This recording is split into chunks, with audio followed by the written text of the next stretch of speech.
इसमें एक head constable की मौत हुई है। हालांकि आगे की जांच लगातार जारी है और 3 लोग जो घायल हैं उनका लगातार इलाज भी इस बीच चल रहा है।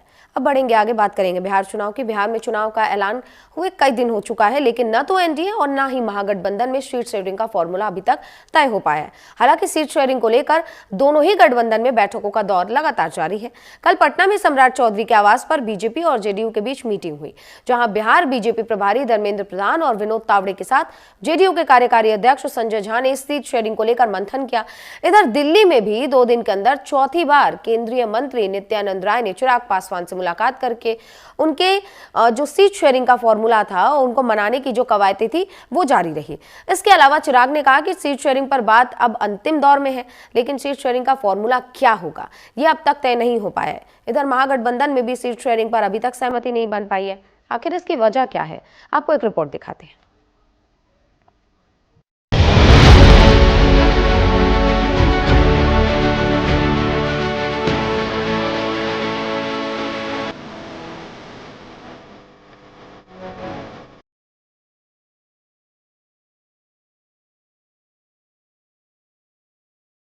एनडीए में सीट शेयरिंग पर बढ़ी खींचतान, दिल्ली से पटना तक मचे घमासान और बयानों के चलते तीखे बाण के बीच एक बार फिर से बैठकों का दौर शुरू हुआ।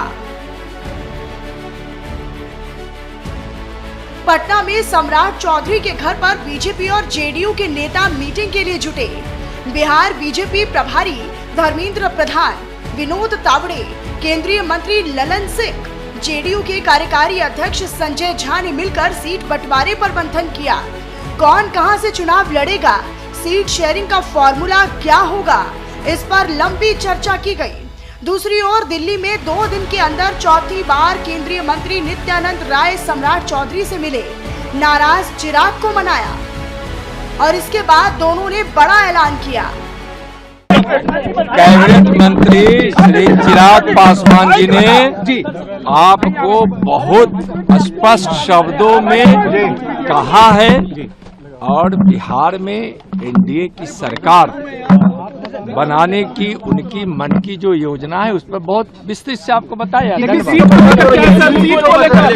सब सकारात्मक है, कहीं कुछ नहीं है, सब सकारात्मक की बातचीत बहुत अच्छे से, बहुत बढ़िया से, कल जैसा आदरणीय नित्यानंद जी ने कहा सकारात्मक, बहुत ही सकारात्मक रूप से बातचीत हुई है, हो रही है और अभी अंतिम दौर में अब ये बातचीत पहुंच चुकी है।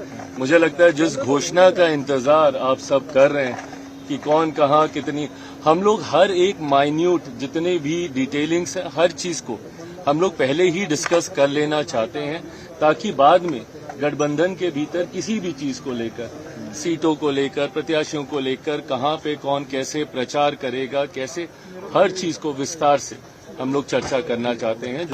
सीट शेयरिंग को लेकर चिराग पासवान ने दावा किया कि बातचीत आखिरी दौर में है, तो सवाल खड़े हुए कि क्या रूठे चिराग मान गए? क्या सीट शेयरिंग को लेकर बीजेपी और जेडीयू से उनकी सहमति बन गई? और इन्हीं सवालों के बीच एनडीए के एक और सहयोगी हिंदुस्तान आवाम मोर्चा की ओर से बड़ा बयान सामने आया। हमारे लोगों ने वहाँ मांग किया है कि ये पार्टी अभी निबंधित पार्टी है, इसको मान्यता प्राप्त होने के लिए विधानसभा में 6% वोट लाना होगा या 8 सीट जीत के आना होगा। तो इसके लिए लोग कहते हैं, मांग किया है कि 15 सीट कम से कम मिलेगा तो 8 सीट जीत के लोग जाएंगे। उसी प्रकार से हमारे लोजपा के लोग हैं, लोजपा के लोग भी 35 सीट मांग रहे हैं, 40 सीट मांग रहे हैं, कुछ बातें हो रही है, तो बातें अभी थोड़ा सा ऊपर नीचे हो रही है। जीतन राम मांझी के बयान से ये स्पष्ट है कि कई दौर की बैठकों के बावजूद एनडीए में सीट बंटवारे को लेकर पेच फंसा है। कौन कितनी सीटों पर लड़ेगा, इस पर सहमति नहीं बन पाई है और यही हालात महागठबंधन में भी नजर आ रही हैं। महागठबंधन में सीट बंटवारे को लेकर कई बैठकें हो चुकी हैं, लेकिन सहयोगियों के साथ सहमति नहीं बन पा रही। वजह है मुकेश सहनी। बताया जा रहा है कि मुकेश सहनी ने 40 सीट और डिप्टी सीएम का पद मांगा है, लेकिन तेजस्वी यादव 15 से ज्यादा सीटें देने को तैयार नहीं है। वहीं कांग्रेस 70 सीटें मांग रही है, लेकिन तेजस्वी 50 से ज्यादा सीटें नहीं देना चाहते। वहीं वाम दल पिछली 29 सीटों से बढ़ाकर 35 सीटों की मांग कर रहे हैं, लेकिन तेजस्वी 25 से ज्यादा सीटें देने को ही तैयार नहीं।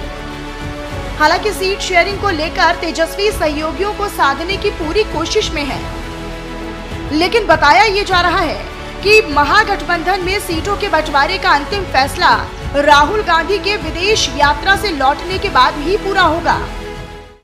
महागठबंधन में सब कुछ ऑल इज वेल है, कहीं कोई परेशानी नहीं है। जो भी हमारे सहयोगी दल हैं सबको सम्मानपूर्वक सीट मिल चुका है। टोटल उन सीटों को क्लियर करा दिया जिसमें सीईसी में जो है हम अपने पार्टनर के साथ बैठ करके विमर्श करके निकाला था, और हम उस सभी विधानसभा में अपने उम्मीदवार भी तय कर दिए। विधानसभा का कौन में होंगे उस पर भी तय कर दिए। हमारे नेता सोनिया गांधी जी और राहुल जी, खड़गे जी, केसी जी, सभी के नेतृत्व में सारे उम्मीदवारों और विधानसभा क्षेत्रों के मोहर लगी। सीट बंटवारे और उम्मीदवारों को लेकर महागठबंधन और एनडीए दोनों में